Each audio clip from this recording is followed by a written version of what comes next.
మిత్రులందరికీ నమస్కారం.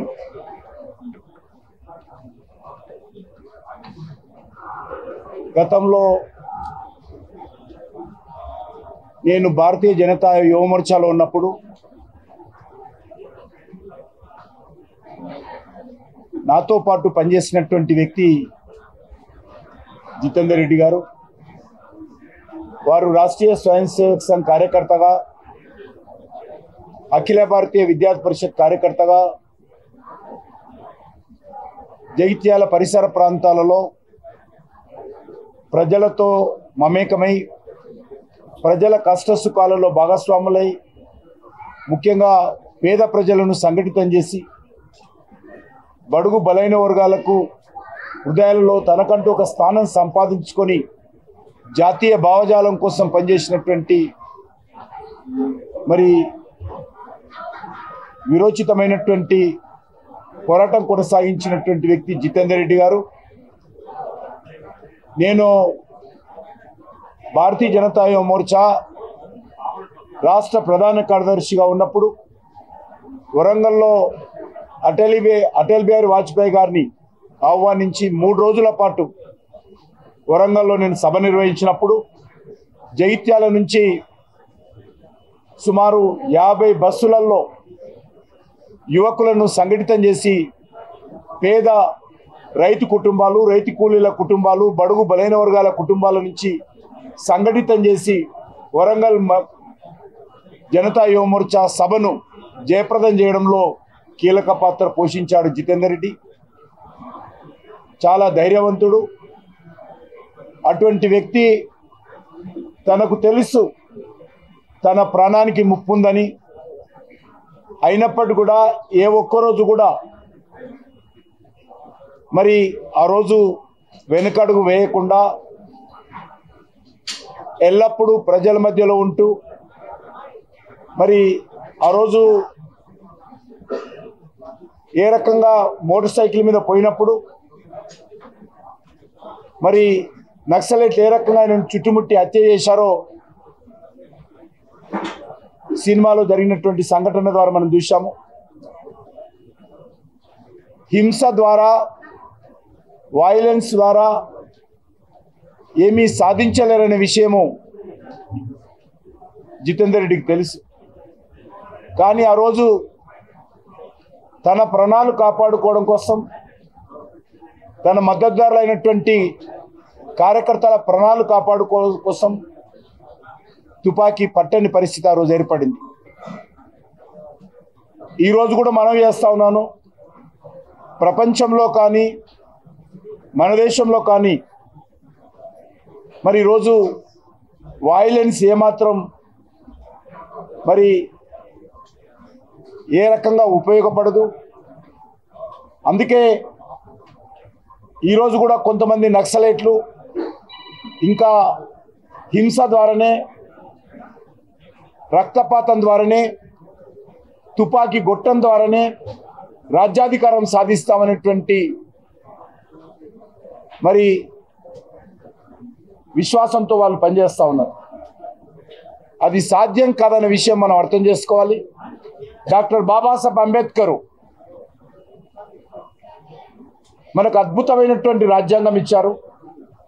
ఆ రాజ్యాంగంలో తుపాకీ బుల్లెట్ కంటే ఎక్కువ మరి ఓటు బుల్లెటే ప్రధానమైనటువంటిదని డాక్టర్ బాబాసాహెబ్ అంబేద్కర్ చెప్పారు. కాబట్టి ఇప్పటికైనా నక్సలైట్లు కానీ, హింసకు పాల్పడేటువంటి వాళ్ళు కానీ హింసను వదిలిపెట్టి డాక్టర్ బాబాసాహెబ్ అంబేద్కర్ యొక్క రాజ్యాంగం మీద విశ్వాసంతో బుల్లెట్ ద్వారా కాకుండా బ్యాలెట్ ద్వారానే ప్రజల కోసం పోరాటం చేయాలి. ఆ రకంగా మరి సమాజంలో మార్పు రావాలని ఈ సందర్భంగా నేను అందరినీ కోరుతా ఉన్నాను. ముఖ్యంగా జితేందర్ రెడ్డి వాళ్ళ తండ్రి గారు అయినటువంటి మల్లారెడ్డి గారు, వారి కుటుంబం అంతా కూడా జాతీయ భావజాలం కోసం అంకితంగా పనిచేసినటువంటి కుటుంబం. జితేందర్ రెడ్డి గారి తండ్రి గారు కూడా మాతో అనేవాడు, జితేందర్ చనిపోతాడని తెలుసు మాకు, ప్రాణహాని ఉందని తెలుసు, కానీ నేను ఎప్పుడు కూడా ఆయన వెళ్ళేటువంటి బాటలు నేను అడ్డుకోలేదని చెప్పాడు. చాలా నిదానమైనటువంటి వ్యక్తి, కరడు కట్టినటువంటి జాతీయవాది మల్లారెడ్డి గారు. ఆంధ్రప్రదేశ్ శాఖకు వారు రాష్ట్రీయ స్వయం సేవక్ సంఘకు అనేక రకాల బాధ్యతలు ఆ రోజు నిర్వహించేవారు. తన కుమారుడు చనిపోయినప్పుడు కూడా ఎంతో నిర్మలంగా, నిశ్చలంగా మాలాంటి వాళ్ళు బాధపడుతుంటే మమ్మలను ఓదార్చినటువంటి వ్యక్తి, గొప్ప వ్యక్తి మల్లారెడ్డి గారు. జితేందర్ రెడ్డి గారు చనిపోయారని తెలియగానే వెంటనే చేరుకున్నటువంటి వ్యక్తుల్లో నేను ఒకరిని ఆ రోజు. అటువంటి గొప్ప జాతీయ భావజాలంతో కూడినటువంటి వీరుడు జితేందర్ రెడ్డి. ఈరోజు అనేక బుల్లెట్లు, ఆ రోజు 72 బుల్లెట్లు ఆయన శరీరంలో మరి ఆ రోజు నక్సలిట్లు పేల్చారంటే మనం అర్థం చేసుకోవచ్చు ఆ పోరాటం ఏ రకంగా ఉండింది. ముఖ్యంగా వారి సోదరుడైనటువంటి రవీందర్ గారు, ముదుగంటి రవీందర్ గారు కొంత సాహసం చేసి జితేందర్ రెడ్డి చరిత్రను మరి ఈరోజు మనకందరికి అందించేటువంటి ప్రయత్నం చేశారు. మరి దర్శకుడు విరంచి చాలా బాగా ఉన్నంతలో చాలా బాగా ఈ చిత్రాన్ని మలిచి మరి మన ముందు పెట్టేటువంటి ప్రయత్నం చేశారు. కొంత సినిమాకు సంబంధించినటువంటి కొంత కల్పన చేసినప్పుడు కూడా అది వాస్తవ చరిత్ర. అది నాకు తెలిసిన చరిత్ర. నేను చూసినటువంటి జితేందర్ రెడ్డి అతను నాతో అనేక సార్లు ఈ విషయం మీద మాట్లాడినటువంటి వ్యక్తి, నాతో పాటు పనిచేసినటువంటి వ్యక్తి. కాబట్టి నాకు పూర్తి విశ్వాసం ఉండే అతను ఒక మంచి నాయకుడుగా భారతీయ జనతా పార్టీలో పనిచేస్తాడనేటువంటి ఆలోచన మా అందరికి ఉండింది. కానీ దురదృష్టవశాత్తు మరి ఆ రకంగా అదొక పోరాటంలో వీర మరణం పొందాడు. ముఖ్యంగా రాకేష్ మరి హీరోగా నటించాడు. చాలా అద్భుతంగా తన పాత్ర పోషించాడు. మరి నేను మనస్ఫూర్తిగా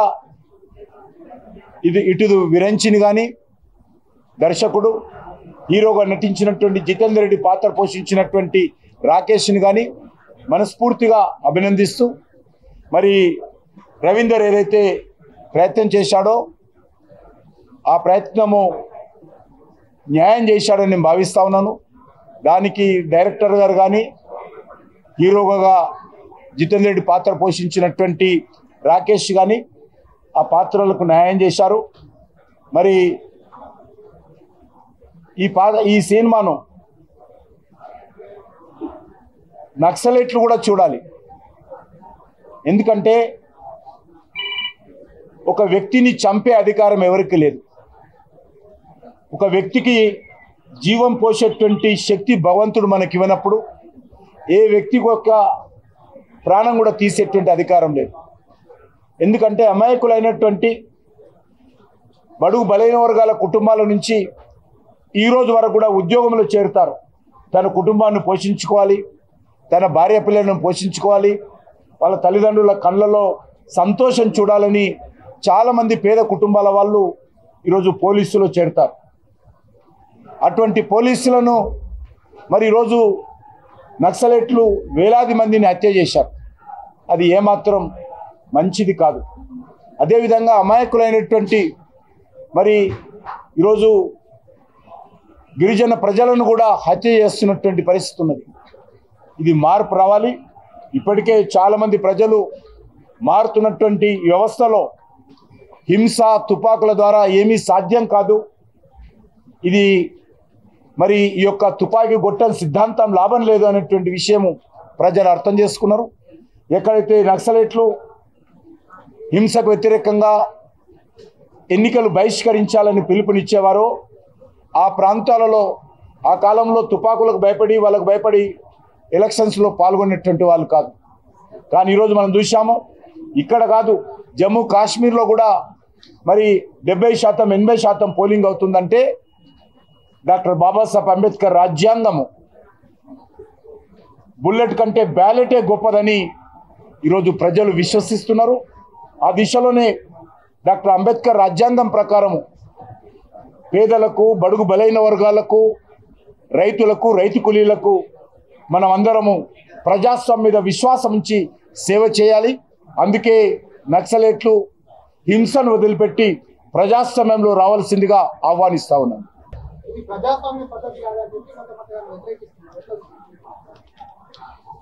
నేను ఒకటే అడుగుతా ఉన్నాను, అమాయకులైనటువంటి ఎవ్వరు కూడా హింస ద్వారా బలి కాకూడదని నేను కోరుకుంటాను. కాబట్టి అందరం కూడా హింసను వదిలిపెట్టి, తుపాకులను వదిలిపెట్టి ప్రజాస్వామ్యంలో రావాల్సిందిగా నేను కోరుతున్నాను. దానికే ఇది ఒకటే పరిష్కారం. సమగ్ర సర్వే జరుగుతున్నప్పుడు ఆ సర్వే వాళ్ళ వ్యక్తిగత సమాచారం ప్రభుత్వానికి ఎందుకు ఇవ్వాలి? దాని మీద మీ పార్టీ గారు, మీ ప్రభుత్వం స్పందిస్తుందా? ఒకటి, బీసీ జనాభా సేకరణకు మేము వ్యతిరేకం కాదు. బీసీ జనాభా సేకరణ చేయాలనేది రాష్ట్ర ప్రభుత్వ పరిధిలో అంశం చేస్తున్నారు. వాళ్ళు చేసుకోవాల్సిందిగా కోరుతా ఉన్నాను. కానీ ఏ అంశాలైతే ప్రజల దగ్గర ప్రజల ఇష్టాలకు అనుకూలంగా వివరాలు సేకరించాలో ప్రజల ఇష్టము, ప్రభుత్వం ఇష్టం. మేము మాత్రము జనాభా సేకరణకు వ్యతిరేకం కాదు. మా స్టాండ్ ఇది ఇక్కడ ఇది అన్ని కాదు, ప్రెస్ కాన్ఫరెన్స్ కాదు కదా. भारत माता की जय।